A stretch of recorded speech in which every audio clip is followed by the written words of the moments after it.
No dia 28 de outubro de 2015, Sofia Isabella Frederica Coetzer, uma estudante de medicina holandesa de 21 anos, desapareceu sem deixar vestígios no Parque Nacional das Cataratas de Murchison, que fica em Uganda. A jovem, que tinha ido ao país para ajudar as pessoas, desapareceu em apenas 15 minutos, e as autoridades locais encerraram rapidamente o caso, declarando que ela foi vítima da vida selvagem. Porém, quanto mais investigavam, mais complexo esse caso se tornava. Oi, eu sou e sejam todos muito bem-vindos ao meu canal. Se você é uma pessoa que é nova por aqui, eu te convido a se inscrever, deixar o seu like, ativar o sino das notificações e se aparecer para você também, eu peço que hype esse vídeo porque isso ajuda demais. E agora, dados os recados, vamos pro caso.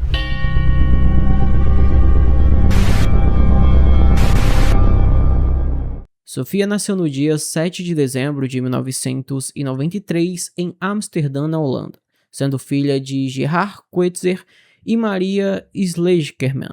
Ela era a mais velha de 3 irmãos e era considerada uma jovem brilhante, cheia de energia e muito determinada, que sabia desde cedo o que queria fazer.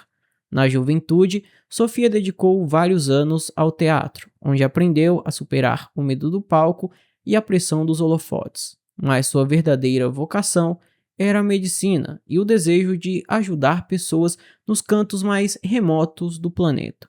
Aos 16 anos, Sofia foi diagnosticada com um transtorno bipolar, uma condição que afetava periodicamente o seu estado emocional. Graças à medicação e o apoio da família, essa condição médica foi estabilizada e não afetava muito a sua vida. Ela conseguiu terminar o ensino médio e também a universidade, mas essa questão da bipolaridade seria levantada posteriormente após ela desaparecer. Aos 21 anos, ela já estava formada em medicina e seguia seu sonho de se tornar especialista em medicina tropical. Para conciliar os estudos com a vida cotidiana, a jovem trabalhava meio período distribuindo panfletos e cuidando de idosos em um lar de repouso. No verão de 2015, Sofia viajou para Uganda, na África, para um estágio de 8 semanas. Ela chegou ao país em 31 de agosto, cheia de entusiasmo e com muita vontade de ajudar.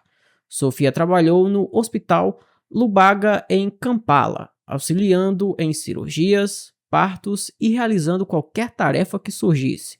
Seus colegas ficaram impressionados com sua diligência e dedicação. Sofia se apaixonou pelo país, pelo povo, natureza e cultura. Ela começou a aprender o idioma local para entender melhor os seus pacientes. Ligava constantemente para os seus familiares, quase que todos os dias. Ela compartilhava com muito entusiasmo as experiências que ela estava tendo. A mãe da Sofia, a Maria, visitou a filha algumas vezes e percebeu que de fato ela estava muito feliz e muito animada. As duas chegaram a celebrar o aniversário da Maria juntas em Kampala e a Sofia estava tão apaixonada por tudo aquilo que ela pretendia voltar para lá depois de concluir os seus estudos. O estágio dela estava programado para terminar no dia 22 de outubro e quando ele terminou, ela decidiu ficar por mais 2 semanas no país para fazer um safari e também visitar os locais que não deu tempo de conhecer porque estava trabalhando. O retorno dela para a Holanda estava programado para o dia 9 de novembro, bem a tempo para a cerimônia de formatura no curso de medicina, que seria no dia 13 de novembro. Então, no dia 23 de outubro, ela partiu para um safari de 5 dias, com 2 outros estudantes que também eram holandeses. E o guia que iria levá-los nesse safari se chamava Michael Kijambu. O roteiro os levou ao Forte Portal, o Parque Nacional do Vale de Kidela e as cidades de Gulu e Pakwach. A última parada da viagem foi o Parque Nacional das Cataratas Murchison, o maior e mais famoso de Uganda, lar de leões, elefantes, hipopótamos e também crocodilos do Nilo, já que o local é banhado pelo rio Nilo. Mas mesmo antes de chegarem até lá, algo alarmante começou a acontecer. Por volta do dia 26 de outubro, quando eles estavam no Parque Nacional de Kidela, a Sofia começou a ficar muito ativa. Ela quase não dormia e falava sem parar. E isso também é um sinal da bipolaridade. Se eu não me engano, isso é quando a pessoa está em euforia, né? Tem a parte da depressão e a parte da euforia quando a pessoa fica extremamente ativa, querendo fazer tudo a todo momento. Então, ela estava nesse processo onde ela não parava em momento nenhum.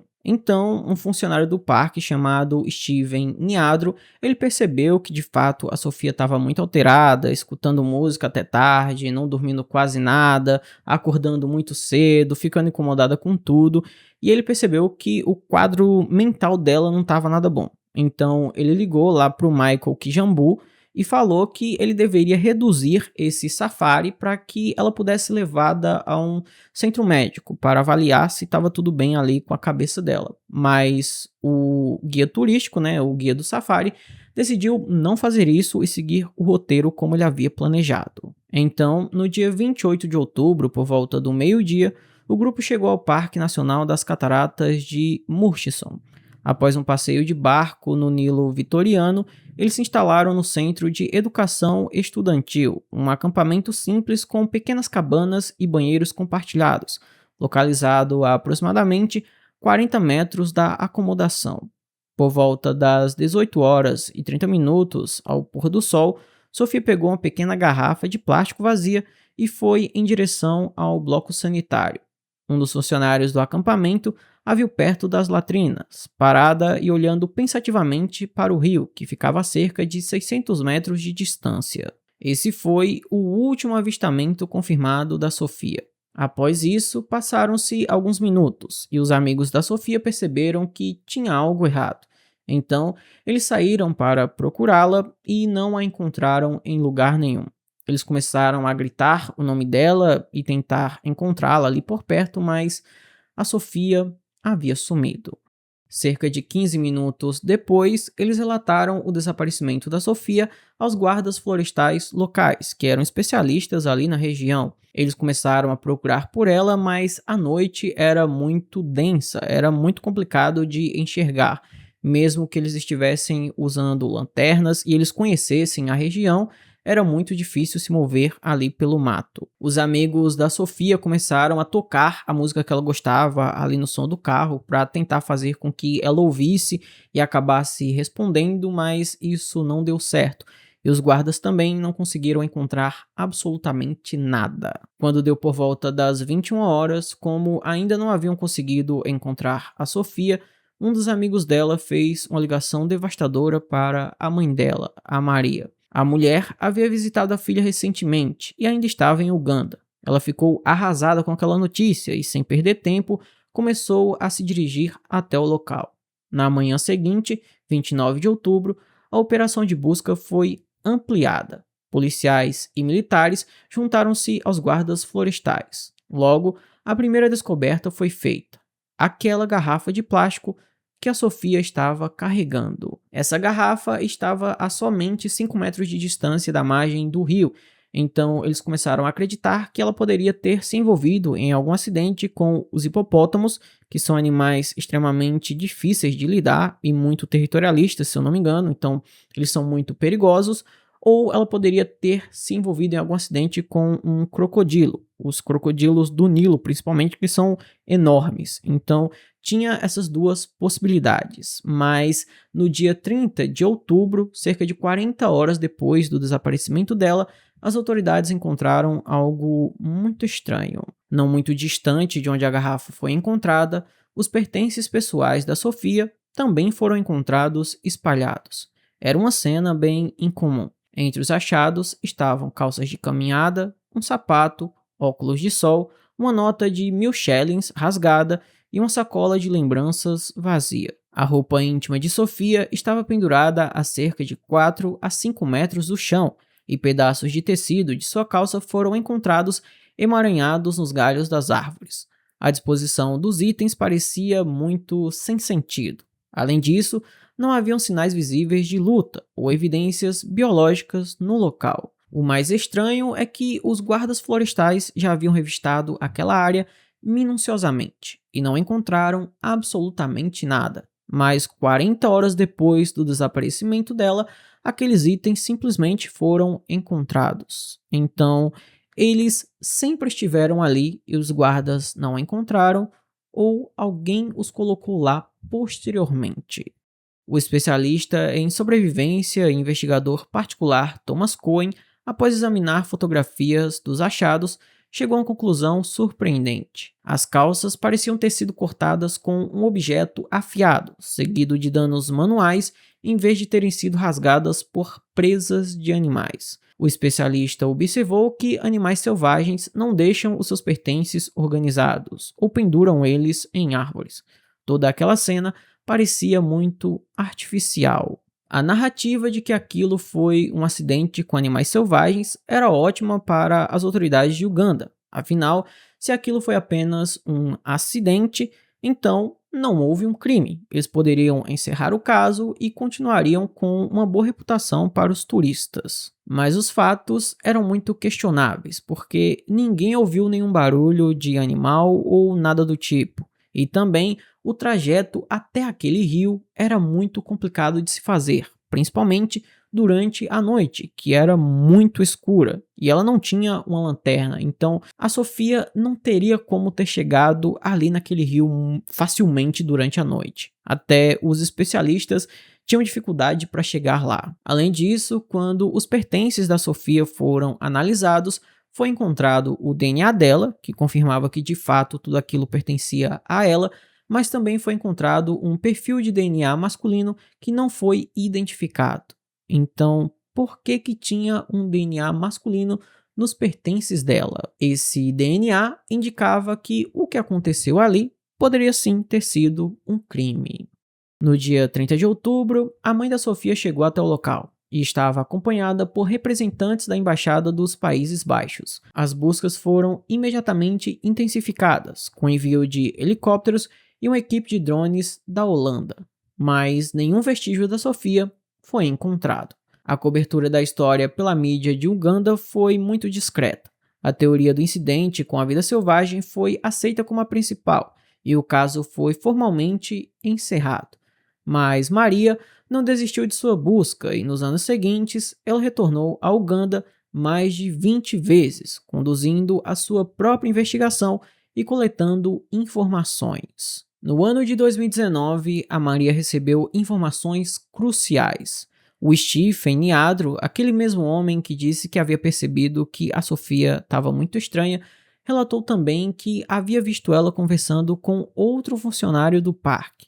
E quando esse homem foi questionado, ele simplesmente disse que não tinha nada a ver e ele não foi interrogado formalmente. A polícia não quis interrogá-lo. Além disso, a Maria descobriu que naquela noite em específico, cerca de 400 recrutas de gestão de vida selvagem estavam sendo treinados ali na floresta e eles estavam bem próximo do local onde a Sofia estava com os seus amigos. E aí, obviamente, ela se questionou se todas aquelas pessoas haviam sido verificadas e se o DNA dessas pessoas havia sido coletado para comparar com a amostra encontrada nas roupas da Sofia. E obviamente isso não foi feito. E ainda no ano de 2019, o caso chegou a ser reaberto, mas em 2021, por causa da Covid-19, ele foi encerrado novamente. Então, tecnicamente, ele nem foi investigado, porque a Covid começou em 2019 e aí todo esse tempo eles ficaram sem investigar nada e em 2021 eles encerraram a investigação de vez. E a Maria, ela pediu constantemente que o DNA daquele funcionário que foi visto conversando com a Sofia antes dela desaparecer, fosse coletado para ser comparado com a amostra que nunca foi identificada, mas isso não foi feito.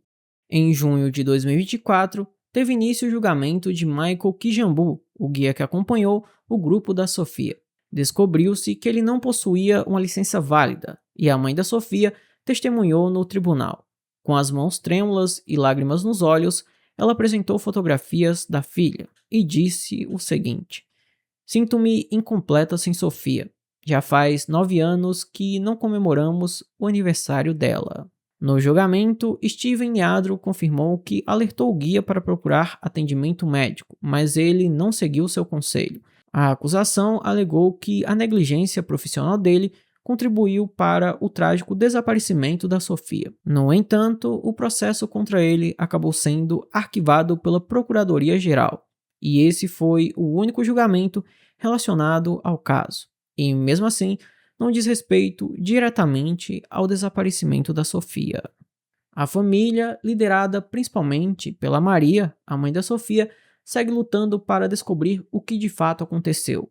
Uma ONG holandesa ofereceu uma recompensa de 10 mil euros para qualquer pessoa que forneça informações que levem a descobrir o que aconteceu com a Sofia, seja o paradeiro dela ou qualquer coisa que ajude o caso a avançar. E a família da Sofia disse que eles também vão dar o mesmo valor. Então, a pessoa que os ajudar a descobrir o que aconteceu vai receber 20 mil euros. Diversas teorias surgiram, e a versão oficial de um incidente com um animal selvagem foi questionada por especialistas.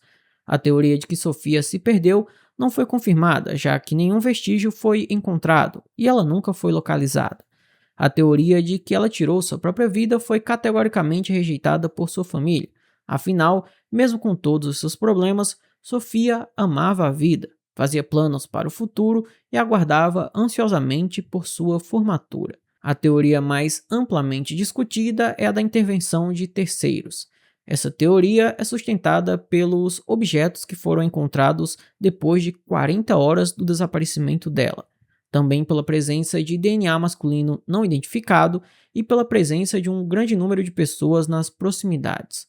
A ausência de sinais visíveis de luta pode indicar a ação de uma pessoa experiente, e o estado instável da jovem pode tê-la deixado muito vulnerável. Essa teoria é particularmente preocupante, dadas as evidências biológicas encontradas e também as questões não resolvidas na investigação. Contudo, sem provas diretas, isso permanece sendo apenas uma teoria. Sofia Coetzer continua desaparecida, e seu destino permanece sendo um dos mistérios mais intrigantes do continente africano. Então, esse foi o vídeo de hoje. Eu espero imensamente que vocês tenham gostado da maneira como eu narrei a história. Se você gostou, peço que deixe o seu gostei, se inscreva no canal, ative o sino das notificações, deixe o seu hype se aparecer para você e comente o que você achou desse caso. Qual é a sua opinião sobre tudo o que aconteceu? Deixa lá aí nos comentários. Eu, particularmente, eu acredito que alguém está envolvido no desaparecimento dela. Alguém fez alguma coisa com a Sofia, principalmente por causa daquele DNA que foi encontrado, e me surpreende muito as autoridades não terem se esforçado para investigar essa hipótese. Se tem o DNA e tem um suspeito principal, que é aquele funcionário que estava conversando com a Sofia, é só pegar o DNA dele e fazer a comparação.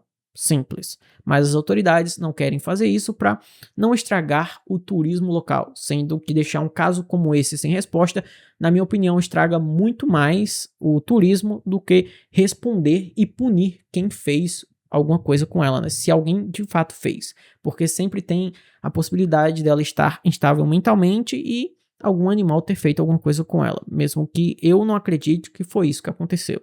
Mas essa é a minha opinião e eu quero saber a sua, então deixa lá aí nos comentários. Então por hoje é só e eu te espero em um próximo vídeo. Tchau!